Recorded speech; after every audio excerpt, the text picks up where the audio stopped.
Hi, ladies and gentlemen. This is Jerry Croth, a professor in California. This is a pretty dark background that you see because this is a pretty dark talk. I was going to make this talk about 3 or 4 months ago and said to myself, I do not want to do this. I have 2 daughters. I do not want to paint a picture of their future, which is this bleak. And so I waited. I saw more data coming in, and as much as I don't want this to be true, I think it might be. And so I'm presenting you a lecture on global collapse caused by the coronavirus and what it triggers. All right? And I hope that it's not true. I'm making this video on September 2020, and a year from now, I will be very, very happy to say, it wasn't true. I'm so glad it didn't come to pass. But I think the odds are against that. So get ready for this and buckle up. This is a talk that comes in 2 parts.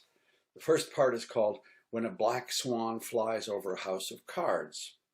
So a distinguished professor wrote a book called The Black Swan. There are lots of white swans, and black swans are extremely rare in nature. So he said a black swan event in the economy is something that's completely unexpected, that comes out of nowhere. Well, in December of 2019 and January of 2020, things were rosy, we thought. The markets were up. Unemployment was at its lowest level in almost 40 years. And then COVID came. COVID-19 is the black swan, unpredicted event. But this is not about COVID. This is about a house of cards. COVID triggers something. There were pre-existing conditions to this patient that are going to cause this collapse. So part 1 of this talk, I actually did an article on February 10th entitled When a Black Swan Flies Over a House of Cards. That was about 1 month before the market tanked, but it's since recovered. So this talk is all about the house of cards, and the house of cards has 3 weak spots, as it were. The first is global debt, the second is American fragility, and the third is what I call derivatives chaos. Add these 3 pre-existing conditions to the COVID-19 trigger, and what you have is a house of cards that is collapsing. So this talk is about the next 4 to 8 years of your life. And I would like it to be a rosy picture, but I think it's going to be quite the opposite. This tells you what it is, why it is, how it is happening. This is not, most of my videos are not about mainstream topics. This is not Anderson Cooper. I tend to make videos about things where you unmask the truth, whether it's propaganda or the Kennedy assassination or whatever. So this is in that tradition. So we begin the house of cards by talking about global debt. So we now have globally $255 trillion worth of debt. 2008 financial crisis, which was caused a lot by debt, mortgage debt, that there would be some kind of regulation, that things would have gotten under control. We really didn't learn our lesson. The total amount of debt has gone up and gone up and gone up every single year, almost doubling since 2008. It equals currently $32,000 for every person on Earth. Okay, we basically incurred more debt in order to get out of that crisis. Now, the total package of debt globally, the United States has the most. China's next, Japan's next, France is next, so forth. So the theory here, and our first peg, or the first weakness in the house of cards, is that since 2008, low interest rates, easy money, accumulating debt created bubbles. COVID-19 pricks the bubble, okay? A New York Times article, this is how the coronavirus will destroy the economy. That's coming from the New York Times. Here's what the guy said, in blue. But the largest and most risky pools of debt have shifted from households and banks in the United States, which were restrained by regulators after the crisis, to corporations all over the world. So it's metastasized. It's gone global. This guy most of the people I cited in this video are pretty expert folks. This is not a garage band kind of YouTube video saying buy Bitcoin or gold. That's not what this is, okay? Everybody in this video is a PhD or an economist or well-respected in some. These are pretty big authorities you're going to hear, and there are dozens of them. Yanis Varoufakis is Greek, I believe. He said something I like. He said, if you go to a bank and borrow $10,000 and then you lose your job, you're in trouble. But if you borrowed $1 million and then you lose your job, the bank is in trouble. Well, that's really the situation that has happened now. Banks are in trouble. The debt creates a bubble. The virus pricks the bubble. COVID-19 has pricked the bubble on which financial capitalism was sitting up until now. So, here's a very interesting video of how the debt plus the bubble plus the 1% all mix together to create a pretty disastrous situation. It's worth your time. 4 decades of central bank monetary manipulation, lower and lower interest rates, and free money have all flowed to the very top.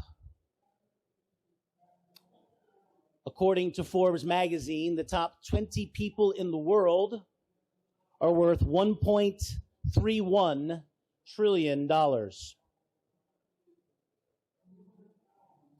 According to the Federal Reserve, the bottom 3.75 billion people are worth $1.3 trillion. Which means that 20 people in the world are worth the bottom half of the world combined. If these numbers don't scare you, they should. They represent an unsustainable math problem. We have seen this movie before. In 1929, easy monetary policies had pushed wealth into the hands of just a few. The wealth gap was the largest in human history. It led to anger, which led to the election of populist leaders. These leaders adopt policies of nationalism and tariffs. That easy money led to massive asset bubbles. The Roaring Twenties saw stocks quadruple. The Warren Buffett indicator, which measures the market cap to GDP ratio, hit 141% in 1929. The signs today are exactly the same. Today, the Warren Buffett indicator is at 155%. So, that's a very instructive little video. Now, I have gathered together some soothsayers. I call them soothsayers, who were talking about global debt as a huge problem before anyone ever heard of the black swan, the COVID-19 virus, okay? So these people are going to get silver medals in my economics Olympics because they were talking about this problem before the trigger event happened. Here's the IMF, which was talking about corporate debts and how dangerous they are. And it said, the IMF warns that 40% of all corporate debt in major economies could be considered at risk in another global downturn. Well, that was before there was a global downturn. This guy is named Jim Rogers. Very interesting fella. And here he talks before this talk was made a couple months before COVID appeared. And I'll start watching. And how big a crash could we be looking at? It'll be the worst in your lifetime. I've had some pretty big ones in my lifetime. It's long. It's going to be the biggest in my lifetime, and I'm older than you. No. You know, in 2008, we had a problem because of debt. Henry, the debt now, that debt was nothing compared to what's happening now. In 2008, the Chinese had a lot of money saved for a rainy day. It started raining, they started spending the money. Now even the Chinese have debt, and the debt is so much higher. The Federal Reserve, the central bank in America, balance sheet is up over 5 times since 2008. It's going to be the worst in my lifetime too. Be worried. So now these people are not prophets. This guy, Gerald Salent, he's made a number of wrong predictions. A few of them made wrong predictions, but these seem to be very, very correct, though. He's talking now about European Union debt. And here's what he has to say. And this is recorded before anybody knew anything about COVID. And as far as Italy goes, they haven't recovered from the panic of '08. They're still way down deep in the depths, and their debt to GDP ratio is the highest among any, way above the other European countries. So there's no way out. And they're going to increase their debt regardless of what the ECB does. The global economy is going down. They're all injecting monetary methadone into it to keep the artificially addicted bull running. So, pretty strong language, but prescient as well. This guy's named Ray Dalio. He is the head of the world's largest hedge fund. People have a great deal of respect for him. I think it was October, before the virus, he said, things look a lot like the Great Depression is coming. Peter Schiff predicted the 2008 crash. He also predicted a lot of things that didn't happen. But here he is talking about the collapsing global economy and the American economy a couple months before the virus. Okay, dollars in decline. Dow's setting new records. Gold's in a decent zone. You turn on Fox Business, you'd think we're in the roaring 20s.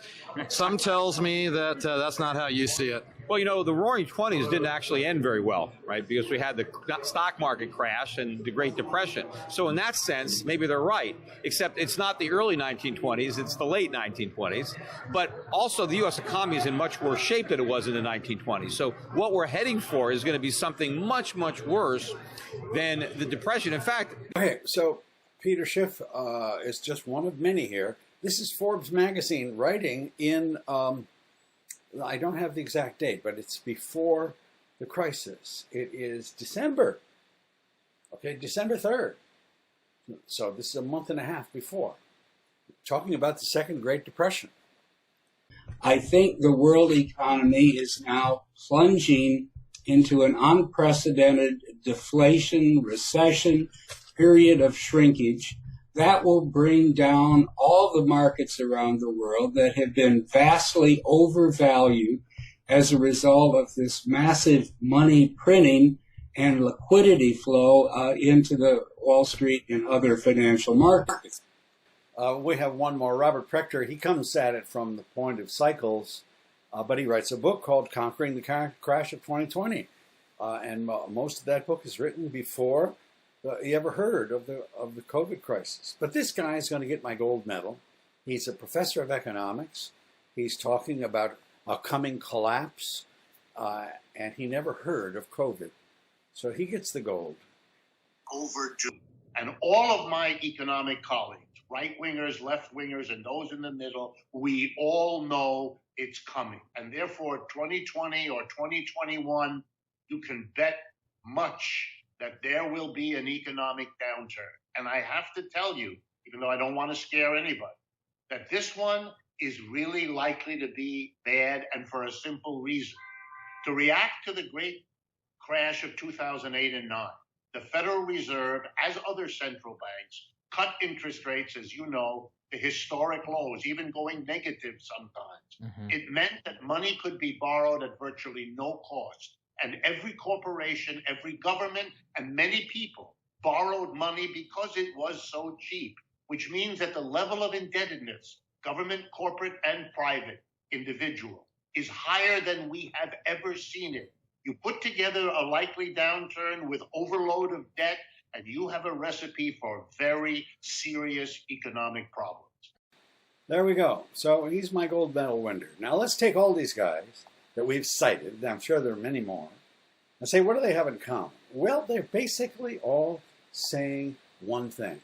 Easy money creates global debt that expands, inexorably rising and leading to the collapse of the global economy. And now, there's a statistic called the debt to GDP ratio. Now, let me explain.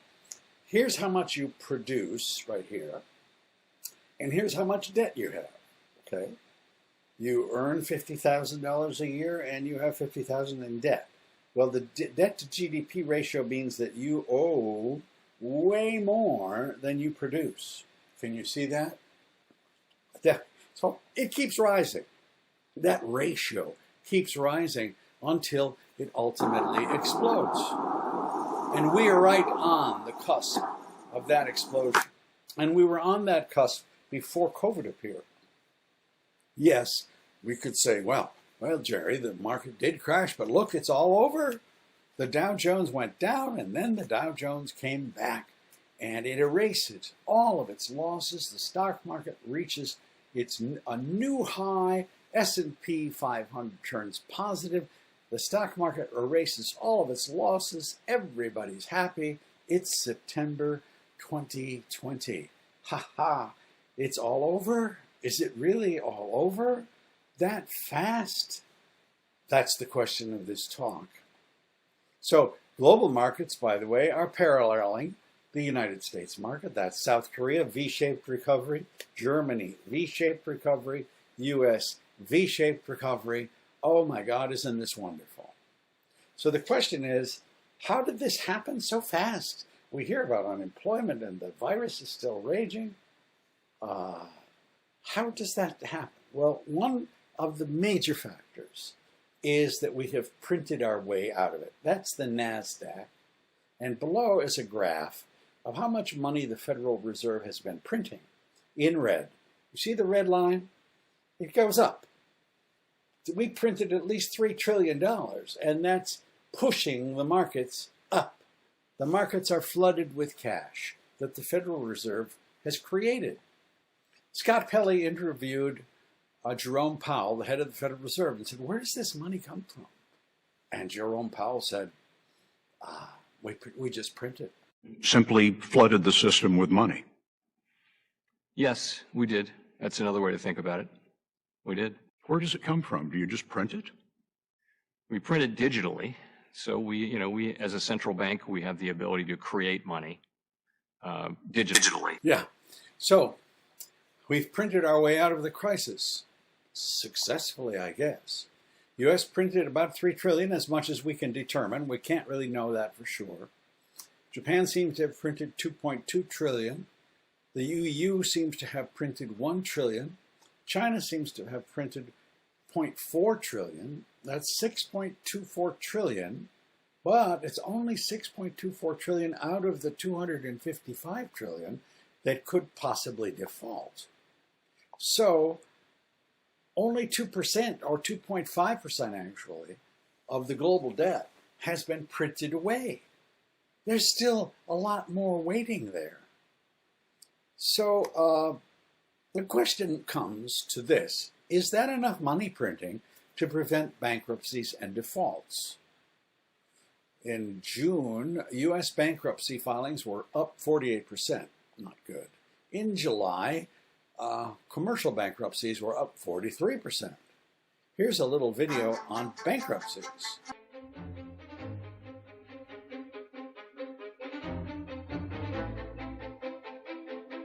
The COVID-19 pandemic has throttled economic activity and dragged down corporate profits. And as the disease has spread, a cascade of bankruptcies has followed, with no end in sight. The prognosis is grim for many companies and entire industries, not to mention for investors caught in an outbreak of distress. I do think people are going to have to be patient and people are going to have to be creative. Meanwhile, governments and central banks are pulling out all the stops to slow the torrent of red ink.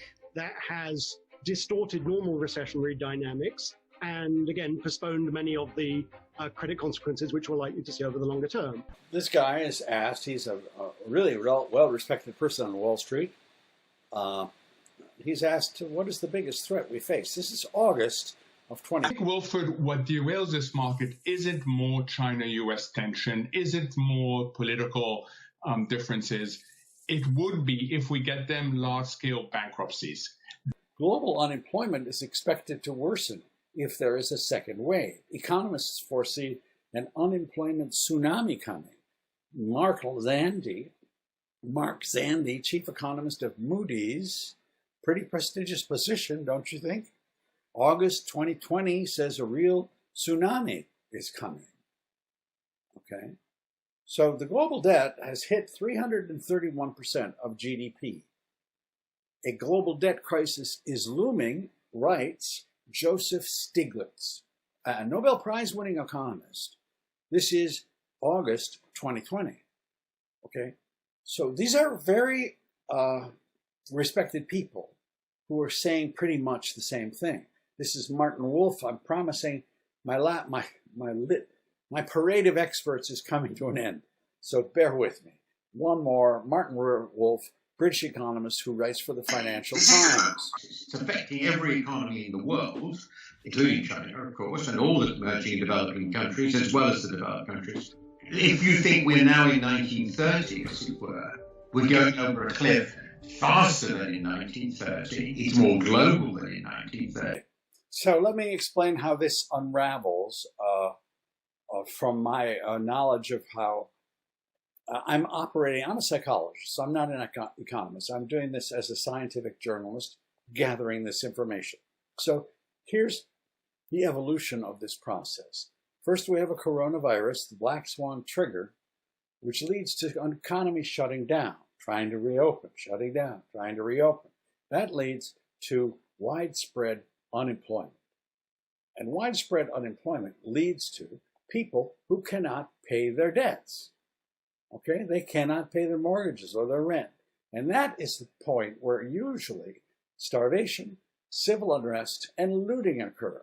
But that hasn't happened because of money printing, stimulus checks, unemployment checks, which can't last forever. Now, the next step are a series of steps that happen rather rapidly. First, the debt bubble bursts, corporations default, countries default, banks collapse, and global worldwide depression ensues. And that happens rapidly. We're right at that cusp as we speak. So the reality is in September 2020, the global debt has not passed that tipping point yet. We don't have any major bank collapses. Okay, so that is the place we're at presently. Okay, in our house of cards. But remember, the house of cards is made up of 3 weak spots. We just talked about one, global debt. There are 2 more to consider. So we return to our original picture of our black swan flying over a house of cards, and we talked about 3 weaknesses. First is global debt, which we just covered, which is a pre-existing condition, really. The second is American fragility, and the third is derivatives chaos. Okay, add those 3 together, and that creates the weak spots for the house of cards. All right. So let's now talk about the house of cards. Here we're exploring a little more propaganda, delusion, and denial, which is part of my book. I'll get to that later. We have a lot of propaganda on this score. The U.S. fundamentals remain strong, says Jerome Powell. Farmland Partner says the economy is strong. The fundamentals of the market are strong. The fundamentals are still strong. Goldman Sachs says it's going to be great next year. U.S. economic outlook for 2020 on firmer ground. Hard data says the economy is just fine. Trump touts the fantastic economy in June of this year. Now, I wrote a book called Implosion, and some people thought it was about 9/11. And no, it's called, the subtitle is Delusion, Denial, and the Prospect of Collapse. Okay, it's about America's collapse and implosion. And in this book, which is a couple of years old, I updated it for this talk, but I took a look at 2 scholars. Jared Diamond, a noted anthropologist from UCLA, wrote a book called Guns, Germs, and Steel, but he also wrote a book called Collapse. Got less attention, got my attention. What causes societies to collapse? Arnold Toynbee, a historian, also wrote about what caused societies to collapse. And between the two of them, there are 7 major factors that join together. For example, natural disasters. The Mayans may have collapsed because of drought. The Minoan civilization appears to have collapsed because of a volcano. Natural disasters have caused civilizations to collapse. They also talk about modern civilizations too, like the Soviet Union. The empire gets overextended. The family structure disintegrates, and the protection of children weakens. There's a sign of perverse and bizarre entertainment. Think of the Roman Colosseum. There's a parasitic elite that emerges. War, violence, and crime come out. And then there's debt and a debased currency. Those things cause collapse. So I wanted to find out, if that was a report card, how does America score? That was my interest, okay? And I actually did this. So I'm not going to bore you regurgitating this whole book. I want to give you a feeling, though, for what we're talking about. Like, how do we score on natural disasters? Here are the total. Let's take a look at 2019's natural disasters. This is a short movie. Does that threaten the United States of America? Does it threaten a collapse of our country? Doesn't seem that big to me.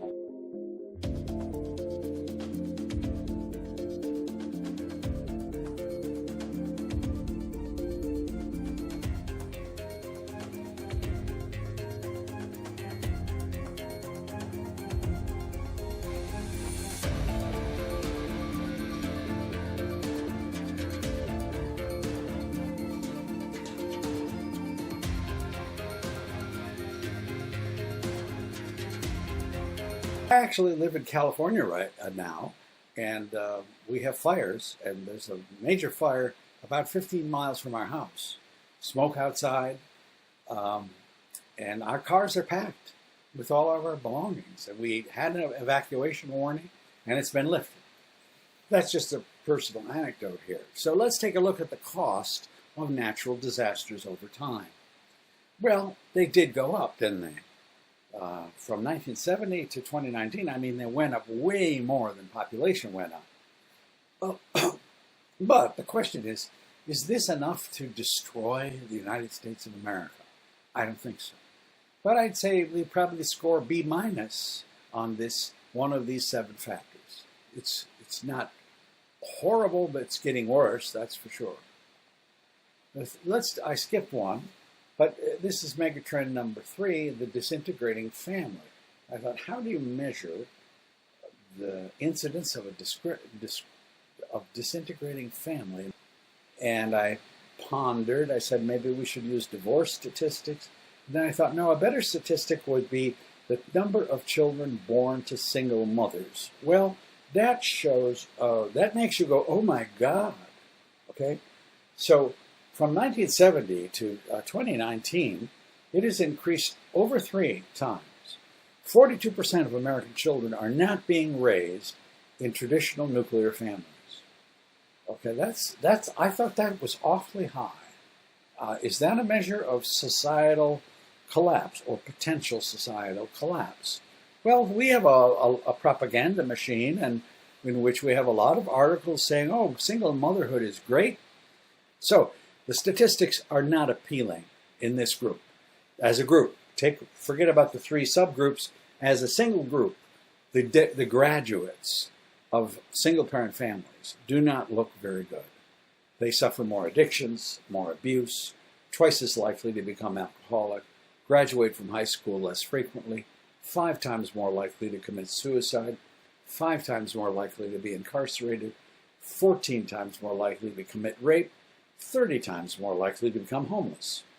Those are correlates of poverty as well as correlates of single-parent families. So, cross-culturally, it's a different picture. Not every culture has the same attitude that we have about single parents. In China, 1% of children are born to single-parent families. In Japan, it's 2%. There is a stigma associated with being a single parent. In America, it's 42%. So it's a pathological trend. All right, on our report card. Now, perverse and bizarre entertainment and society's obligation to protect children is a correlate to societal collapse. So I'm going to actually quote myself now. This is a previous video I made, short little tiny clip, quoting myself. A teacher in Mississippi showed a clip of 50 Shades of Grey. They were fired. A sex education teacher showed a movie in Indiana of a very scientific, very dry, educational movie about masturbation to his sex education class. Fired. Clearly, so the school system takes a rather conservative role in the protection of children. Okay? However, before we get to that, I want to imagine a situation, guided fantasy, a 6th grade teacher teaching sex education in junior high school decides that he's going to invite a 13-year-old prostitute to come and talk to his class. And the next day, he's going to invite another girl to come to talk to his class who was paid $500 to have sex. Now, do you think that teacher is going to last very long in that school system? All right. No. The answer is no. All right. However, there's another classroom that kids come home to after school, the classrooms of Jerry Springer, classrooms of Maury Povich, Geraldo Rivera, Ricky Lake of old, even Oprah Winfrey when she got started. There are others. This is called trash TV. So here is a snippet from a 3 o'clock in the afternoon network television program, Maury Povich. Will jail turn Joyce around? Michelle's teen terror had sex in a church trying to get pregnant. It gets worse. Men pay me to have sex. Will jail change Erica? Tracy's 14-year-old does dangerous things to try to have a baby. I got paid $500 just to have sex. So Maury fashions himself as a social worker, okay? Because he brings out these people and then he sends them off to boot camp and he says, oh, isn't this terrible? But he has them dress up, scantily clad, swear into the television camera. He's a circus barker, okay, on afternoon TV. If he was a school teacher, he would have been fired and probably put in prison for child endangerment. But he masquerades as a social worker. Okay, that's the only part I wanted to quote from my past lecture, but a professional social worker has certain differences from the Maury Povich show. For example, if you're a social worker and you have a child who's acting out and you're having a case conference about whether or not this child should be placed in a boot camp or a rehabilitation facility of some sort, you don't have the child come to that clinical conference dressed in a brassiere, okay? Or you don't have the child pose in this manner for the camera. That would be malpractice for a social worker to do that. Okay? This is not social work. This is exploitation. Now, there are many other elements here. Children see models. If a movie actor is smoking, children tend to smoke. Hollywood's noticed that. Behaviorists have known about it for 50 years. But Hollywood said maybe we should cut down on smoking in movies. But there are many, many other examples of how imitative behavior takes shape. Actor and regularly goes on benders, abuses various substances, and generally aims for rock bottom. It may be funny, but it's sometimes a scary reality for... This is much more contemporary, a video series called 13 Reasons Why. It's about a teenager who commits suicide, and it explores the teenager's feelings and of depression and so forth. Well, if you look at the data, a study found that suicide among teens increased 13.3% after this show was released. It's a very interesting correlation. So imitative learning and the media has changed radically towards violence and more violence and violent video games And one of the consequences, according to the American Psychological Association, is an increase in actual violence. In 10 years, there have been 180 school shootings, 356 victims. Okay? So perverse and bizarre entertainment is a symptom of a collapsing society. So say our scholars. Let's take a look at megatrend number 5, a parasitic elite emerges. Okay? When I say megatrend 5, I'm talking about those 7 factors that cause social collapse. So the Romanovs, for example, the Tsar had accumulated a fortune of $300 billion. I mean, he was wealthier than Bill Gates is today. And the Russian peasantry earned about $1,500 a year, and they said, enough is enough. And the communist revolution took over, and that was the end of centuries of czarist rule. In France, Louis XVI moved his government to Versailles, and 15,000 princes and sycophants came in their dress to govern France in the most opulent surroundings. The French people, Les Miserables at the time, didn't like it, and Marie Antoinette was decapitated in the guillotine. End of that era, and social collapse. Here comes Bernie Sanders. Bring out on the table what income and wealth inequality means to this country. Not vague terms. As a nation, are we satisfied with the reality that today the top 0.1%, not 1%, 0.1% owns almost as much wealth as the bottom 90%?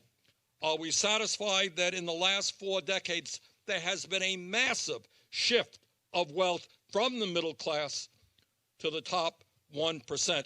Are we satisfied that in America today, the 3 wealthiest people in this country, Bill Gates, Jeff Bezos, and Warren Buffett, now own more wealth than the bottom half of America, that is 160 million people? So let's take a look at graphing quantitatively, which is what I was trying to do here, the top 1%. And you can see that the percentage of wealth now held by the 1% is greater than it was in the roaring 20s, right at the cusp of the crash of 1929. Nancy Pelosi is worth $120 million, according to one source. That makes her 1,200 times wealthier than the average family that she represents. Dianne Feinstein is worth $50 million. This guy wanted to be president. He's worth $56 billion. This guy is president. He's worth $3 billion. This guy is worth $20 million. Okay? Nancy Pelosi's estate, she has a couple, this is her winery in Northern California. This is her home in San Francisco. I read some real estate publication that said her home may be the most expensive home in San Francisco. This is the home of Dianne Feinstein. Okay? This is the home of a senator who is worth $500 million. This is the home of Mitch McConnell.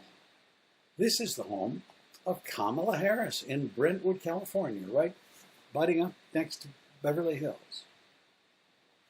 And you would think this is a picture of Versailles, but this is Donald Trump's living room in his New York apartments, I guess.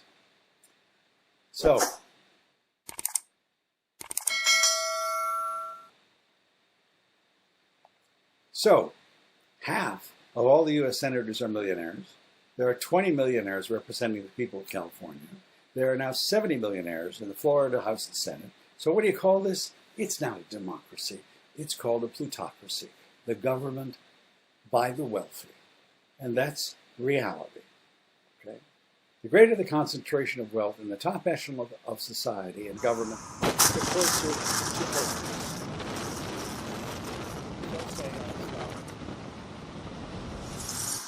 So, by the way, that's Bernie Sanders' house in Vermont. Kind of modest, I would imagine. So, there is one last factor for this picture of American fragility, which is called the debt bomb. This is not global debt. This is American debt. All right? So we're going to just focus in on the American debt picture. Have we been chastised? After all, we caused the recession of 2008. It was our mortgage banking crisis that caused it. So did we change? This is credit card debt since 2008. It is now $1 trillion. I don't see any reform here, do you? This is student debt since 2008. It has more than doubled and is now $1.4 trillion. I don't see any changes here. This is auto loan debt since 2008, since 2010. It pretty much doubles. This is corporate debt that just continues to expand. $10 trillion, easy money, low interest rates. This is public debt, cities, states, municipalities. So, in sum, that debt that we have is also at a tipping point. Okay, so if we summarize now our natural disasters, the 7 factors that we've reviewed, we skipped a couple, add it all up, and our report card is F+. Okay, D- to F+. Now, I actually quantified this. I teach research methods I taught research methods and statistics at my university, and I worked with a statistician. I said, I want all these 7 factors to be scaled into one line. Okay, let's call it the American Dystopia Index. It's the yellow line. So all of those 7 factors are represented by that yellow line, and the green line is population. So you can see that we were pretty together until 1990. And then things started to explode and get out of control. Okay? Those 7 factors, in disintegrating families, or overextended empire, violence, and all those things, added into one simple quantitative measure. Our report card is very bad. Now, I wanted to bring that up to date for this talk. So here it is right up to 2019. And guess what? It's grown 23% since 2015. We're not getting better. We're getting worse. Now, I think I say to myself, people don't understand this quantitative approach that you're making. Let's create a metaphor to try to explain it better. Well, imagine that this is the United States of America. This is a patient, okay? And that's his medical chart. And that yellow line represents his cholesterol, his drinking habits, his exercise habits, his relationships, his metabolism, glucose scores, all one risk number. And the green line is what is normal, and the yellow line is out of control. So this guy is obviously out of control. All right? Now, here's a question for you. If you were asked to invest your life savings in this man being alive 10 years from today, would you do it? Well, when you decide to put your money in a money market fund or a bond fund over the course of 10 years, that's exactly what you're doing. You're assuming the United States is going to be fine 10 years from now. Is that patient going to be alive 10 years from now? I was on a radio show about 1.5 years ago. I forgot the name of the radio. They interviewed me, and the guy said we knew about my American Dystopia Index. And he said he had interviewed Jared Diamond the week before, the anthropologist. He asked Jared Diamond a question, how many years before the United States collapses? Jared Diamond said, I'd give it 10 years or less. So he asked me the same question. I don't know if Jared Diamond actually said that, but this is what the radio announcer said to me. And I said, I don't want to give a date. I don't have a date. I don't do those kind of things. All I can do is say that the risk factors are very, very high right now and growing. So there's our house of cards. There's COVID, the black swan, and we have global debt as a weakness. We have American fragility, F+, as a weakness. And now we have a third weakness, which is called derivatives chaos. So, conclusion. Some people say derivatives are not a danger. Some people say they are a great danger. And from my journalistic immersion into this field, here's my conclusion. It seems that in an era of people not paying their rent, not paying their mortgage, not paying their car loan, companies on the verge of bankruptcy, countries on the verge of default, derivatives pose a real and present danger, but it is unseen, opaque, and hard to predict where the rupture will occur. Okay, so now we have the third peg to our house of cards. COVID is the black swan. Global debt plus American fragility plus derivatives chaos combined spells disaster and an implosion of the house of cards. Okay, part 2, collapse. The Financial Times chief economist says this is the biggest crisis the world has confronted since the Second World War and the biggest economic disaster since the Great Depression of the 1930s. Nouriel Roubini, they call him Dr. Doom, very prestigious New York University professor, said this could easily lead to a greater depression. It could lead to a perfect storm that could sweep the entire global economy into a decade of despair. So let's take a look at some facts for U.S. gloom and doom. Okay. In July, 32% of Americans missed their house payments. Okay. Suicide has dramatically increased, and there's been a 65% increase in calls to the mental illness helpline. 43 million Americans are at risk of eviction in the coming months. For context, about 1 million Americans were evicted in the 2008 financial crisis, 43 times higher than that. A month ago. Meanwhile, a federal moratorium on evictions expired Monday ahead of September 1st, when rent and mortgage payments come due. And this is a scary one, too. This is an index of imports. Countries are not importing things from other countries. It has reached a level lower than since 1980. Okay, these are dark, dark, dark numbers. Globally, 100 million jobs have been lost in the world's tourist industries. Closures of schools worldwide has impacted 94% of the world's student population. More than 1 billion students are unable to attend school. There have been 400 million jobs that have been lost globally as of July 1st, 2020. So, Chief Chris Rupke, chief economist for Union Bank, at this point, it would take a miracle to keep this recession from turning into a Great Depression. Francis Donald from Manufacturer's Life, we're facing the worst economic contraction in modern history. I believe we have a depression on our hands, says David Tice, investment officer for Ranger Active Funds. This is Time magazine. The next global depression is coming, and optimism won't slow it down. This is the thing that scared me the most. Harvard professor Kenneth Rogoff, the coronavirus could be as bad as anything we've seen in the last 150 years. All right. America is facing a second Great Depression. What Washington needs to do to keep that from happening. Barron's, a very storied investment magazine.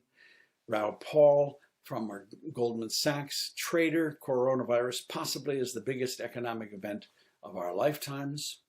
So we certainly have assembled a great number of voices, haven't we? And we wonder, okay, all right, we don't want it to happen. We sure see a lot of experts. The next question is, well, what does a Great Depression look like? How long does it last? How long is it going to affect me, my life? How many years of my life are going to be taken from me, in a sense? Well, 20% of the population was unemployed. Suicide rose to an all-time high in the United States.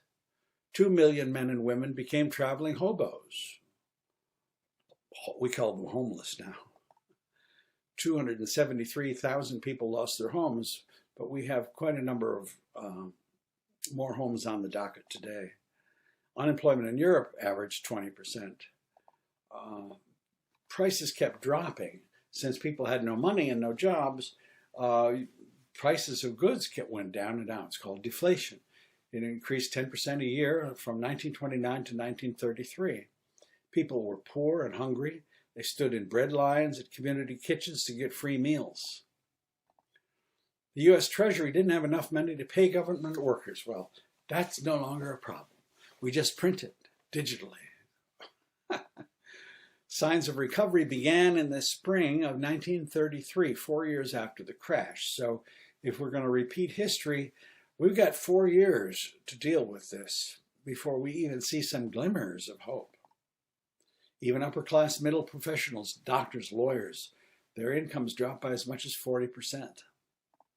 Now, personal story, my father died about 50 years ago, but I heard stories about the Depression from him.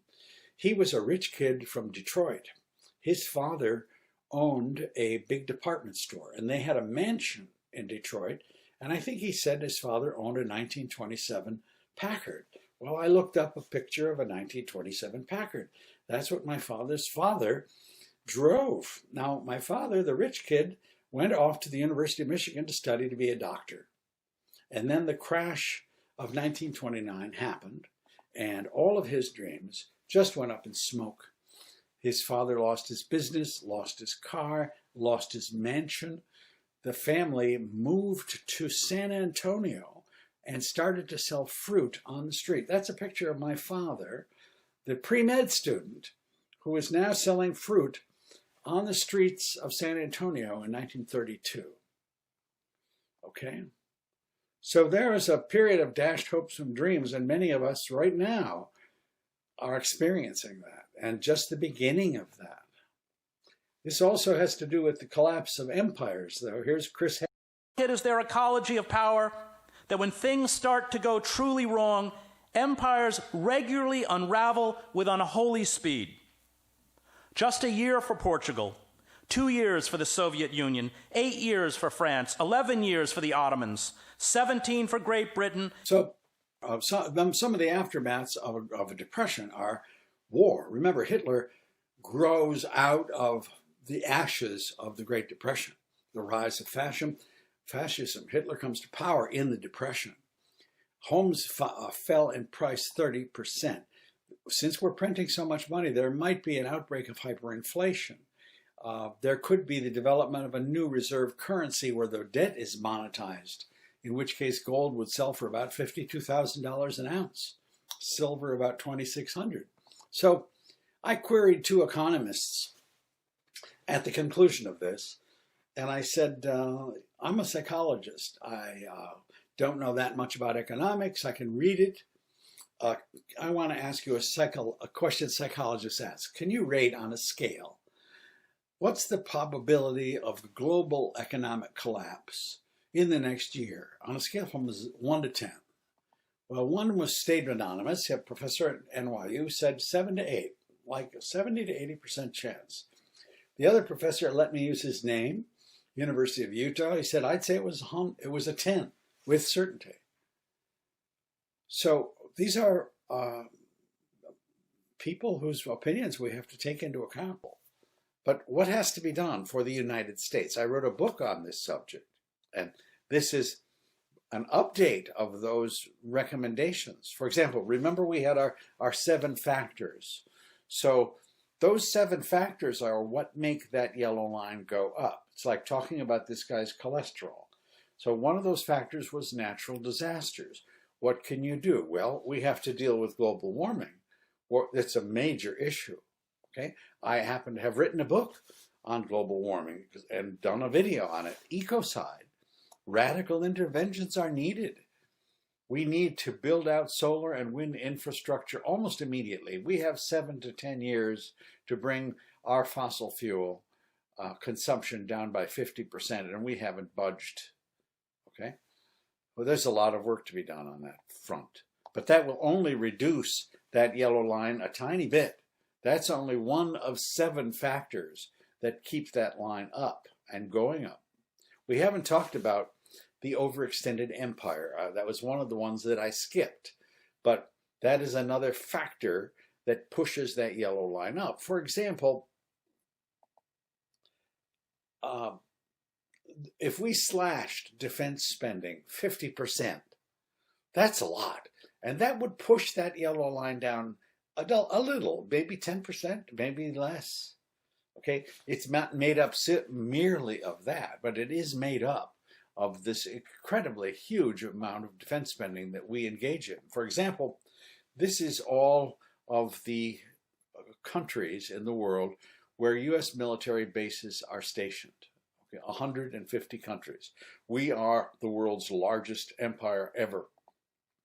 We have a military base called Diego Garcia in the center of the Indian Ocean, 1,000 miles from anywhere. Okay, that is one of our bases. We have 7 military bases in Romania. Do you know where Romania is? It's cozying up to Russia. Okay, that's a picture of an air base in Romania, an American air base. Okay, so let's say that we decided to reduce our overseas bases. We have 1,000 of them, down to 200. Well, Russia has 2 outside of the old Soviet Union. I think China has 1, maybe 2. So we'd still have 198 more military bases than Russia, and 196 more than Russia and China. But I can't think of anyone who's suggesting that. But that would push that yellow line down a bit. There's another factor called the disintegrating family. How do you reduce that yellow line? And what do you do about the fact that 42% of American children are being raised by single parents?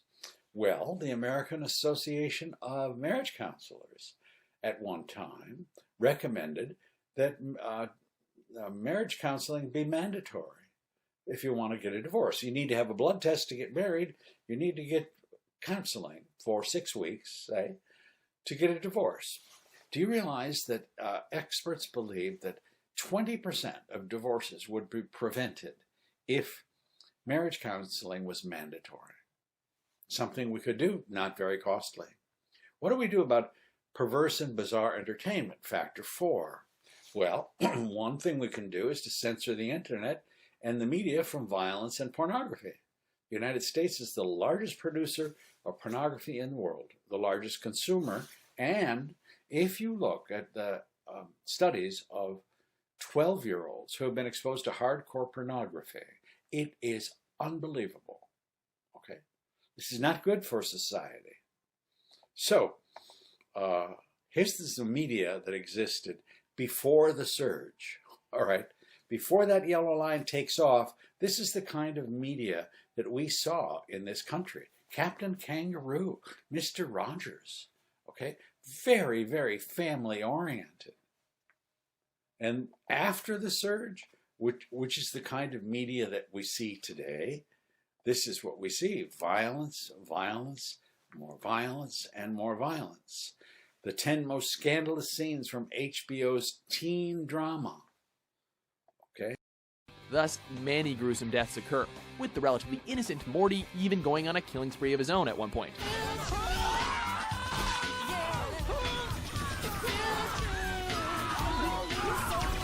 Man, that kid must need a lot of therapy. Nobody is safe in the madcap universe of Rick and Morty, not even Mr. Poopy Butthole.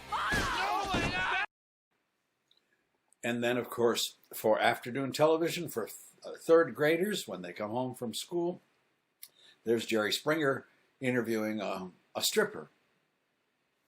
Okay, so you could push that down, but censoring the internet and the media is pretty big mouthful. The parasitic elite. What can be done about the parasitic elite? Well, the top 1% holds $21 trillion in assets. That's, to many people, obscene. A 20% wealth tax on the net worth of an estate would generate $4 trillion in revenue. Now, believe it or not, Donald Trump, before he was president, was asked, what do you think of a wealth tax?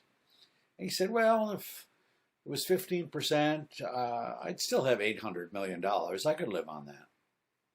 He actually said that. So could they live on that.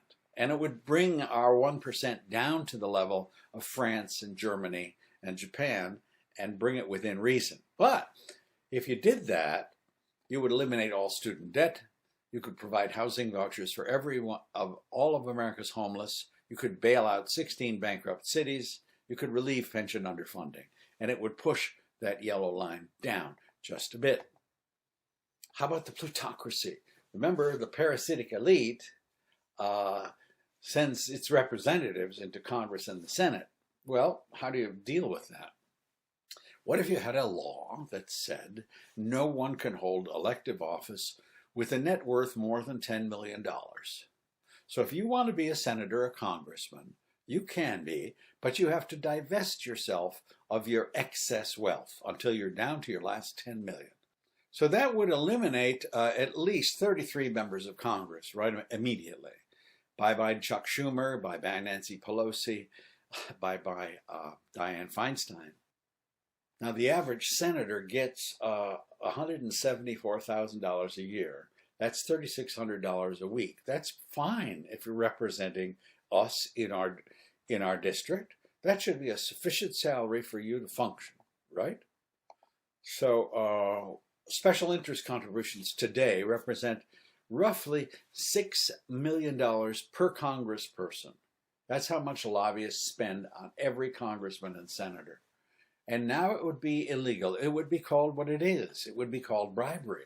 You are not allowed to bribe our representatives. They work for us. It's a democracy, after all. And we would require members of Congress to actually attend Congress. So here's a person, you see them on C-SPAN, and they're talking.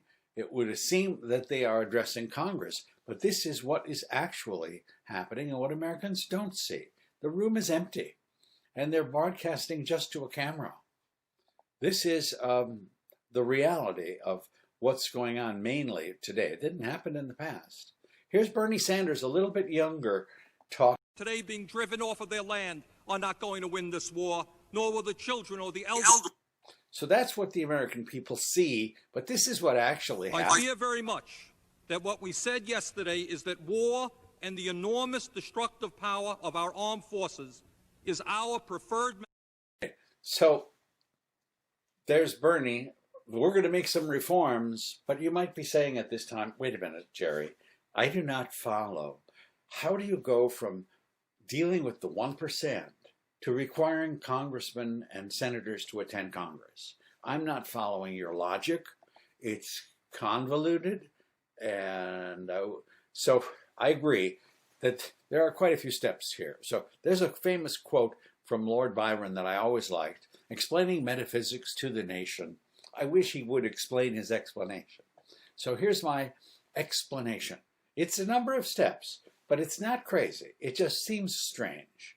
Okay, here's how the logic unfolds. This does straighten itself out, but I need to review quite a few steps for this to be as logical as I think it is. All right, so the idea is that we do not live in a democracy. We live in a plutocracy. So how do we create a democracy from what we have? So let's review the thinking. Well, first we have a coronavirus, and that leads to 7 factors in the United States that cause collapse. And one of those factors is called the parasitic elite. So what we have decided to do in our attempts to reform our patient is to impose a 20% wealth tax that cuts the top 1% down by the knees and makes it look like Japan and France and other developed countries, and instead of the excesses that we have in our country. Now, with that comes the elimination of the plutocracy, because our parasitic elite has acquired quite a few numbers of representatives in the Senate and Congress. That's unfair. And so we have said you have to have $10 million and no more to be a senator or a congressman. If you're devoted to our country and you want to be a senator, you must divest yourself of your excess wealth. Okay? And then you can be a senator. Okay? And that means that you guys can't have any outside income, no insider trading. You just live on the salary that you have been given. And by the way, as we're doing that, you can't have any special interest money, no PACs, no trips, no free tickets to the Super Bowl, that you're our representatives. We don't allow that. And by the way, as long as we're at it, just like elementary school, attendance is required. You miss 10% of the sessions, you're expelled from school. Okay, you lose your seat. That's how the logic unfolds. And I don't think that's particularly illogical. I hope you follow. I hope you agree. So, we're still talking about what can be done. Let's take a look at factor number 7, debt and a debased currency. What do we do about debt? That is one of the factors that push us towards collapse. We eliminate the derivatives market entirely. We monetize the debt with precious metals. That stops money printing, by the way. And we audit and nationalize the Federal Reserve. Kennedy was thinking about it. Massive construction of solar and wind infrastructure, cutting defense spending 50%, closing 800 military bases overseas, censoring the internet and TV. Who would support that? Maybe one or two people. Eliminating the derivatives market. Do you know anybody who wants to do that, who's in Senate or Congress? Cutting CO2 emissions by 50%. Well, we have Ocasio-Cortez on that one. Couple people, maybe. Eliminate multimillionaires from government. I don't know anyone who supports that. Audit the Federal Reserve. Rand Paul's father, Ron Paul, wanted to do that. No support. Okay, so no one supports these things. It's too hard. It's too impossible. It is too extreme. It is on no one's list. And there is basically no hope for this patient to reduce those 7 factors by anything more than a small margin. If you want to cut your cholesterol from 340 to 320, well, I suppose you could do that. But you need to get down to under 200 to survive, sir.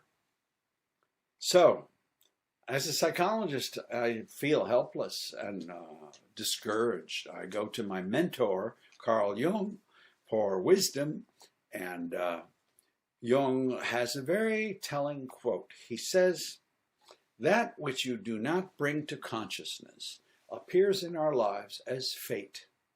That which we do not confront in ourselves, we will meet as fate."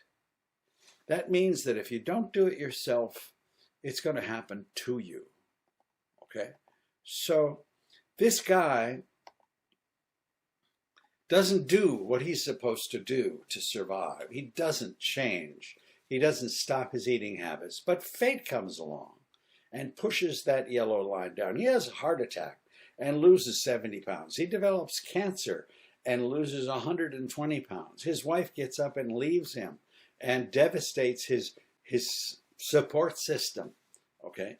He develops some kind of disease that emaciates him. And if it doesn't kill him, his yellow line starts to be pushed back down into the normal range. That's what Jung is talking about. So the virus actually produces reforms humanity cannot enact on its own. For example, look at factories. We couldn't stop fossil fuel burning, but the virus stopped manufacturing on this planet for some time, and the air cleaned up.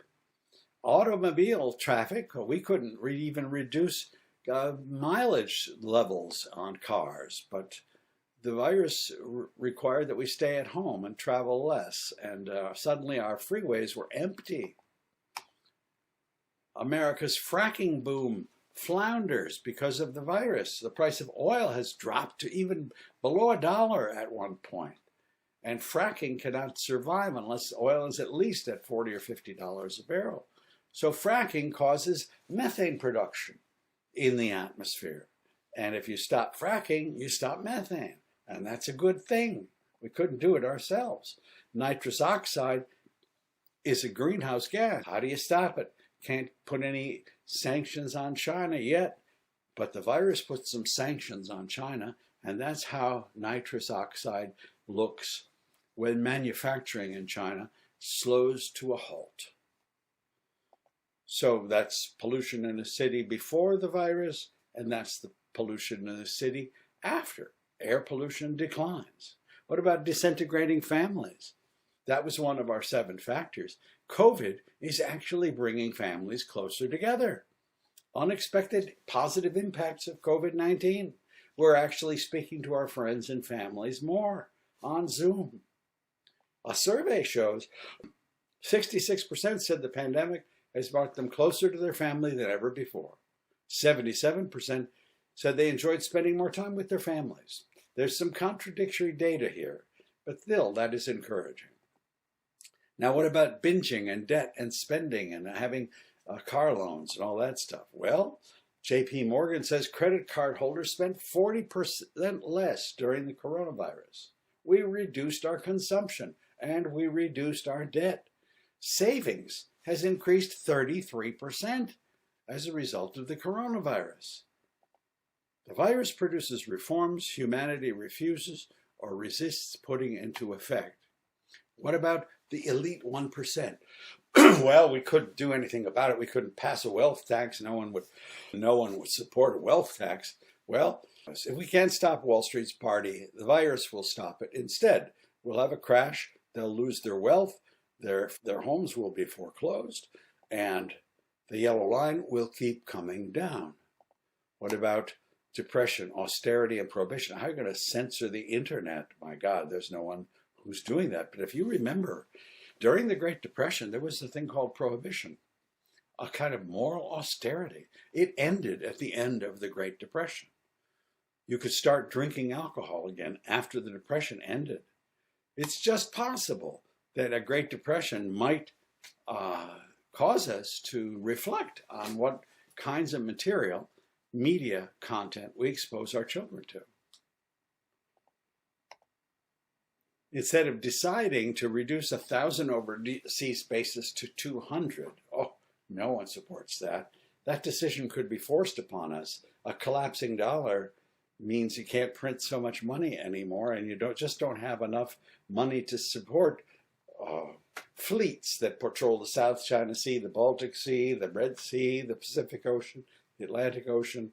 All that comes to an end, and you mothball your fleets.